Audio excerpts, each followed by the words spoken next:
나쁜 어른들 때문에 세상을 떠난, 그래서 많이 미안했던 정인이 여러분도 기억하실 겁니다. 태어난 지 16달 된 정인이를 학대한 끝에 결국 숨지게 한 혐의로 재판에 넘겨진 양부모. 이 양부모에 대한 항소심 선고가 오늘 오전에 있었습니다. 1심에서 무기징역을 선고받았던 양모 장 씨가 징역 35년으로 감형이 됐습니다. 무슨 소리 하는 거야?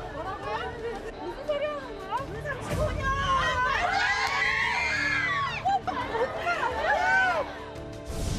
생각도 못했어요.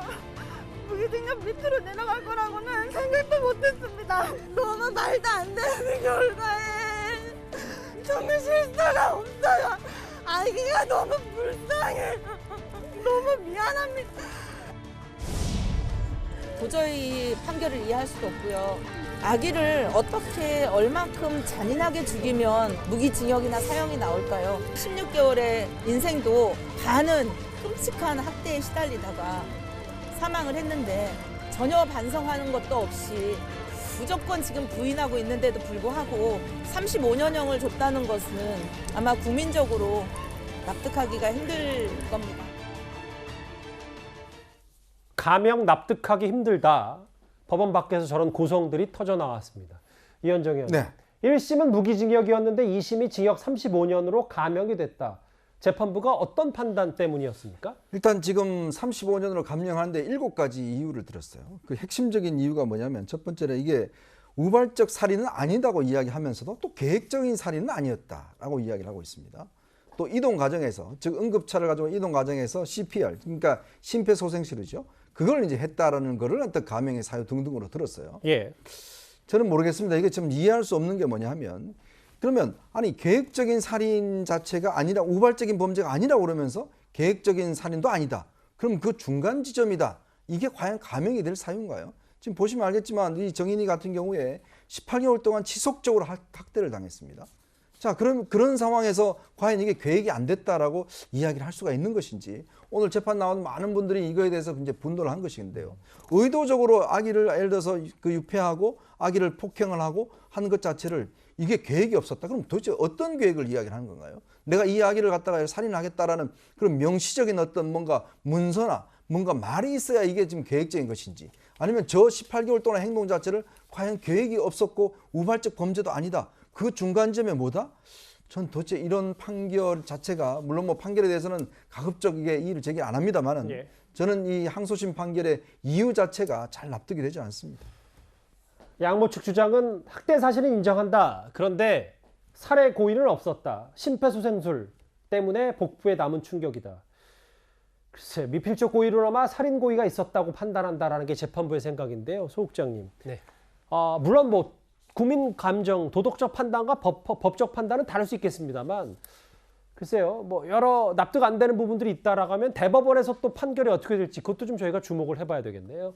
그렇습니다. 지금 이제 이현정 의원이 잠깐 말씀하신 이번 재판부가 이렇게 판결하게 된 이유 부분에 대해서 이제 몇 가지 들었는데, 그 부분에 계획살인으로 볼 증거가 없다. 그리고 사망 당일날 이 병원으로 데리고 갔고 정인 양에게 심폐소생술을 또 실시했다.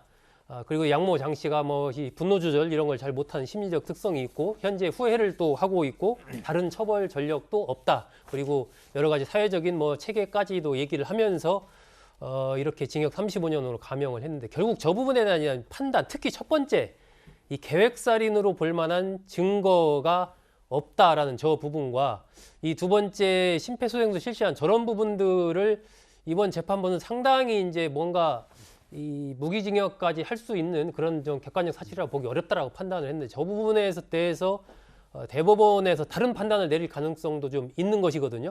여러 가지 계획살인이라고 했을 때 우리가 뭐 치밀하게 어떤 계획을 세워서 살인하는 경우도 있지만, 이런 정도의 어떤 압력, 이렇게 했을 경우 이 아이가 죽을 수도 있다라는 그러한 상황이 객관적으로 어느 정도 볼 수 있는 그런 상황일 수도 있기 때문에 예. 저 부분에 대해서는 대법원 판결까지 좀 지켜봐야 될 것 같습니다. 근데 이제 재판부가 밝힌 의견 가운데 하나가요. 양형을 이제 감형한 이유 중에 하나가 피고인의 양형에만 무조건 이 엄벌에 처한다고 해서 이 아동 학대가 예방되는 것이 아니기 때문에 이 정인이 사건에서 드러난 이 문제점이 무엇인지 이 제도적 보완책을 마련을 해야 된다. 그러니까 사회도 책임의 일정 부분을 져야 된다라는 이유를 들어서 이렇게 감형 사유를 제시를 했거든요.